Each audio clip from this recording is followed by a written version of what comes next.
Everyone. शाओनिंग ने अपने 10 साल पहले होने वाले एक्सीडेंट वाली बात गु चुआन को भी बता दी होती है। अब ये सुन के तो गु चुआन को फ्लैशबैक से आने लगे थे कि ये तो वही लड़की है जिसे मैंने तब देखा था। अब जब शाओ ने इसे अपनी बर्थडे का बताया था तो इसने उसके लिए सॉन्ग भी सिंग किया था। वो चुआन तो काफ़ी शौक ही खड़ा होता है कि मैंने नहीं सोचा था कि शाओनिंग वही लड़की होगी। जब वो वहाँ से जा रहा होता है तो शाओ से हग कर लेती है कि आपकी वजह से मैं 10 साल बाद अपनी बर्थडे सेलिब्रेट कर पाई हूँ, उसके लिए थैंक्स। गुचुआन ने भी उसे हग कर लिया था। तभी अचानक उसकी हार्ट बीट तेज़ होने लगती है तो वो पीछे हो जाता है। चैंग रैन ने खुद को प्रूव करने के लिए यैन से एक चांस मांगा था कि मैं तुम्हें कभी भी निराश नहीं करूँगा। यैन भी उसे मौका दे ही देती है। तो अब चैंग रैन बहुत ही खुश हो गया था। डॉक्टर साहब तो अभी भी गुचुआन के लिए सॉल्यूशन ढूंढने में बिजी होते हैं। वो भी चाहते थे कि वो सबकी तरह लाइफ गुजारे। आज फाइनली उन्हें एक तरीका मिल ही चुका था एंड वो जल्दी से गुचुआन को कॉल करके बताने लगते हैं कि बस तुम्हें अब सिर्फ 3 मंथ ही वेट करना पड़ेगा, फिर देखना मैं तुम्हारे मैकेनिकल हार्ट को बिल्कुल फिक्स कर दूंगा कि ना तुम्हें चार्ज की ज़रूरत होगी और ना ही तुम में से करंट निकलेगा। ये सुन के तो गुचुआन बहुत ही खुश हो जाता है।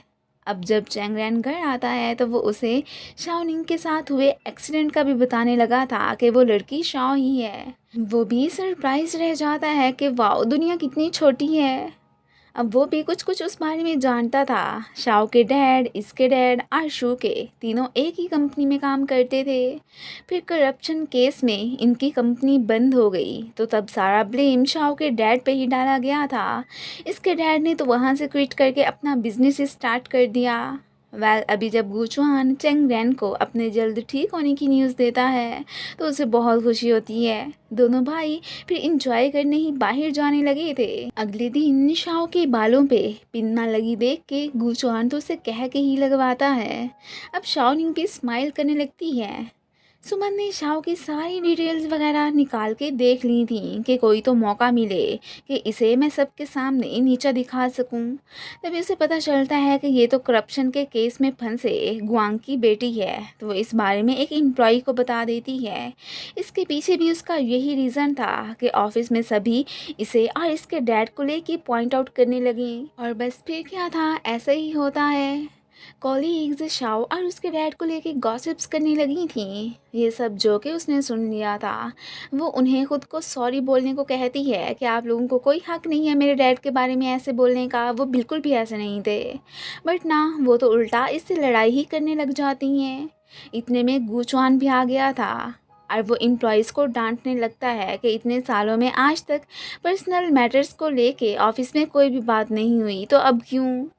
एंड उन्हें शाओनिंग से माफ़ी मांगने को कहता है। चलो सुमन का प्लान तो फेल हुआ।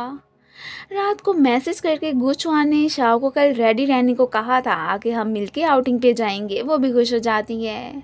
इधर चैंग ने भी यैन के साथ डेट पे जाने का डिसाइड कर लिया था। अगले दिन सुबह ही सुबह गुचुआन शाओ को लेने पहुंच आया होता है। दोनों अब गेम जोन आ जाते हैं। शाओ का तो पहले ही लक ऐसा था कि आज तक वो एक टॉय भी मशीन से बाहर नहीं निकाल पाई थी। दूसरी तरफ चेंग रैन यैन को उसकी फेवरेट प्लेस पे लेके आता है तो उसे काफ़ी अच्छा लगता है। एक तरह से उसने तो इसका दिल जीत ही लिया था। गुशवान भी बहुत ट्राई करता है पर कुछ नहीं निकाल पाता। इतने में चैन की एंट्री होती है। वो भी इधर ही फिर रहा था। अब वो शाओ की खातिर इसमें से एक डॉल निकालने की ट्राई करने लगता है। ये देख के गुचवान तो बहुत ही जेलिस फील करता है एंड इसी जेलिसी में उसकी हार्ट बीट तेज़ हो जाती है। इससे पहले कि वो कुछ उस मशीन में से निकाल पाता, अब ये साहब जैसे ही उसको पकड़ते हैं तो अचानक लाइट चली जाती है। अब जाहिर सी बात है इसके हाथ में तो करंट ही आ चुका था। नेक्स्ट वैन के बारे में इसने चेंग को भी बता दिया था कि उसका कोई बंदोबस्त करना पड़ेगा। अभी जब तक ये कम्प्लीटली ठीक नहीं हो जाता, इसने शाओ को प्रपोज ना ही करने का सोचा था कि ये ना हो कि 3 माह बाद कोई भी सोल्यूशन ना निकल पाए और मैं पहले ही शाओ की लाइफ ख़राब कर दूँ। लेकिन साथ में डर भी रहा था कि कहीं वैन उससे पहले शाओ को ना ले उड़े। लॉयर हुआंग ने गुचुआन को चेन आओ का एड्रेस सेंड कर दिया था। अब वो जो कि इसके आसपास वाली प्लेस पे ही मौजूद होता है। गुचुआन उससे मिलने आ जाता है कि तुमने ही 10 साल पहले मेरा एक्सीडेंट किया था ना। वो कहता है अरे नहीं, वो तो मेरा भाई था, लेकिन अगर तुम मुझे पैसे दोगे ना तो मैं उसकी तरह किसी और को मारने वाला काम आसानी से कर सकता हूँ।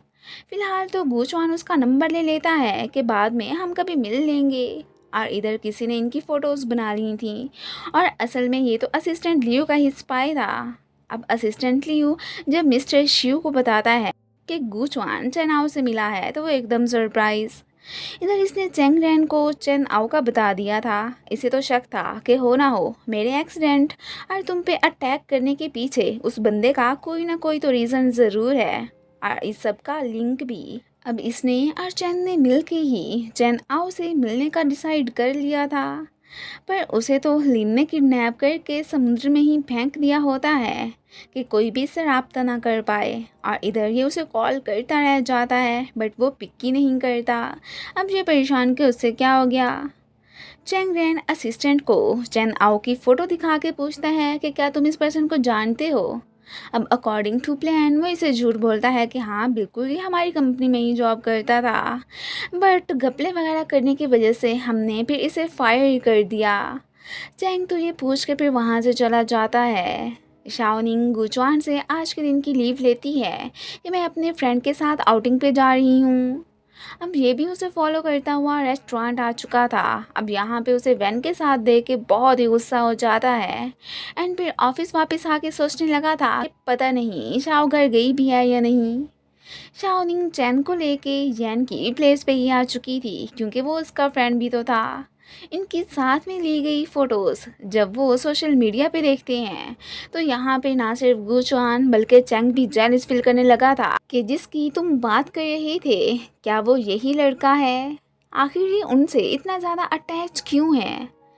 वो मज़ीद बर्दाश्त नहीं कर सकते थे, इसलिए जल्दी से अपार्टमेंट के बाहर ही आ जाते हैं कि पता नहीं वो यहाँ से गया भी है या नहीं।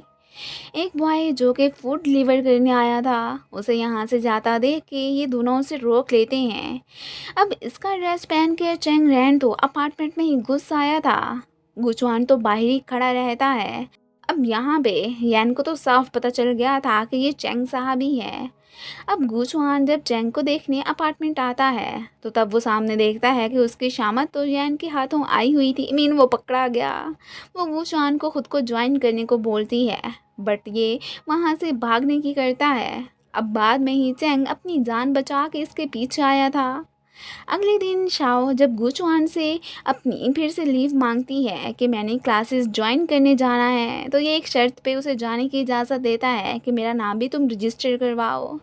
नेक्स्ट सीन में हम दोनों को क्लास में ही देखते हैं। वैन जो भी इसे लेटर लिखता है गुचुआन उसे डस्टबिन में ही डाल देता है। ये देख के वो भी सरप्राइज कि इससे क्या हो गया। इवन कि शाओ को वैन की तरफ वो देखने भी नहीं देता।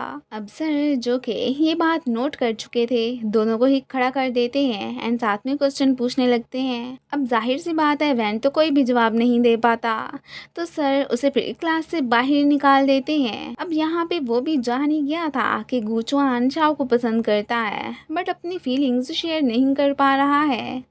अभी तो यहाँ पे गुचुआन शाओ को लेता जाने की करता है। नेक्स्ट डे फिर से उसके कॉलेज के बाहर पहुंच आया था। अब शाओ से रोक देती है कि टीचर ने आपको क्लास में आने से रोक दिया था कि आप बस शो ऑफ करने के लिए ही आते हैं और कुछ नहीं। वैन शाओ से उसके बॉस के बारे में ही बात करने लगता है कि मुझे यकीन है कि वो तुम्हें लाइक करते हैं। ये बात तो शाओ भी नोट कर चुकी थी। अब जब वापसी पे वैन इसे खाने पे इनवाइट करता है तो ये कैसे मना करता। दोनों को एक दूसरे से बस कम्पीट ही करना था। इसी चक्कर में इतना स्पाइसी फूड खाते हैं कि एक दफ़ा इन्हें अपनी नानी तक याद आ जाती है। गुचुआन की तो हार्ट बीट ही तेज़ हो गई थी, इसलिए इससे पहले कि वो करंट छोड़ता इनसे एक्सक्यूज़ करता वहाँ से चले जाना ही बेहतर समझता है। घर आके वो शाओ को मैसेज करने के साथ साथ ग्लास के ग्लास पानी के ही ख़त्म किए जा रहा था। और इसी के साथ ही ये पार्ट ख़त्म हो जाता है। Thanks for watching and guys, अगर आप लोगों को मेरी वीडियो अच्छी लगती है तो प्लीज़ इसे लाइक भी कर दिया करें। Thank you.